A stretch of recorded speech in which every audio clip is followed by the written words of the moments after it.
مسجدیں عموماً اللہ کا گھر ہیں، پاکی صفائی کا خیال تو کرنا چاہیے، لیکن اگر ایسی ضرورت پیش آئے کہ کسی غیر مسلم کو لا کر کے مسجد میں رکھا جائے، اس کو دعوت دین دی جائے، یا اس کو قرآن کی تعلیمات پڑھائی جائیں، یا کوئی پاک مقاصد ہوں، تو اس صورت میں ایک غیر مسلم کا مسجد میں آنا، اس کو ٹھہرانا، یہ درست ہے۔ آپ جانتے ہیں کہ وفد ثقیف جب آیا تھا وہ مسلمان نہیں ہوئے تھے، رسول اللہ صلی اللہ علیہ وسلم نے انہیں مسجد میں رکایا تھا، ابو داؤد کی روایت ہے۔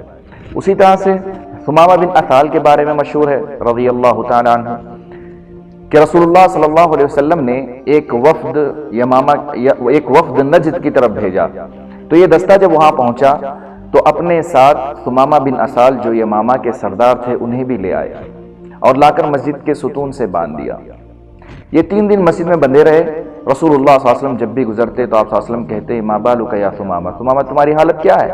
وہ کہتے تھے ان تنعم تنعم دا شاکر وان تقتل تقتل دا دم، اگر آپ احسان کرنا چاہتے ہیں تو مجھے ضرور احسان فراموش نہیں پائیں گے، احسان مند پائیں گے، اگر آپ قتل کرنا چاہتے ہیں تو آپ کو حق ہے کہ میرا خون بہائیں۔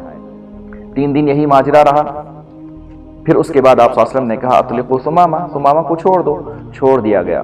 ثمامہ بن اثال رضی اللہ تعالیٰ عنہ باہر گئے، قریبی باغیچے میں نہایا دھویا اور آ کر شہادتین کا اقرار کر لیا، مسلمان ہو گئے۔ تو رسول اللہ صلی اللہ علیہ وسلم نے ان کو اسلامی تعلیمات اور اسلامی کردار اور بتایا تاکہ وہ اسلام کے قریب آئیں، اور یہی ہوا کہ وہ مسلمان ہو گئے۔ جی ہاں، اس کے بعد انہوں نے رسول صلی اللہ علیہ وسلم سے کہا اللہ کے رسول میں عمرے کے لیے جانا چاہ رہا تھا، آپ کے ساتھیوں نے مجھے پکڑ لیا، مجھے اجازت دیں کہ میں عمرہ کروں۔ لہذا آپ صلی اللہ علیہ وسلم نے ان کو اجازت دی، وہ گئے عمرہ کیا۔ تو وہاں مکے والوں نے کہا سبوت یا ثمامہ، بددین ہو گئے، بے دین ہو گئے ثمامہ۔ تو ثمامہ نے کہا نہیں بلکہ میں مسلمان ہو گیا۔ اور اس کے بعد انہوں نے کہا کہ اللہ کی قسم آج کے بعد سے گیہوں کا ایک دانہ بھی مکے میں نہیں آئے گا جب تک کہ رسول اللہ صلی اللہ علیہ وسلم اجازت نہ دیں گے۔ ناظرین، مسجد میں بوقت ضرورت کسی غیر مسلم کا آنا یا اس کا ٹھہرنا جائز ہے۔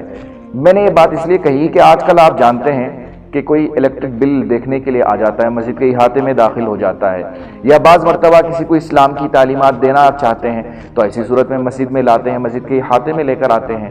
تو ضروری ہے کہ اس طرح کی اجازت درست ہے، اور رسول اللہ صلی اللہ علیہ وسلم کے زمانے میں بھی ایسا پیش آیا، کیونکہ رسول صلی اللہ علیہ وسلم کی مسجد ایک مدرسہ تھی، یہاں لایا جاتا اور کئی لوگ یہاں سے مشرف اسلام ہوئے ہیں۔ اللہ سے دعا ہے کہ اللہ تبارک و تعالی مجھے اور آپ کو یہ ہدایت دے کہ ہمارے ہاتھوں بھی کوئی مسلمان ہو، اور یہ دنیا اور آخرت کی سب سے بڑی نعمت شمار ہوگی۔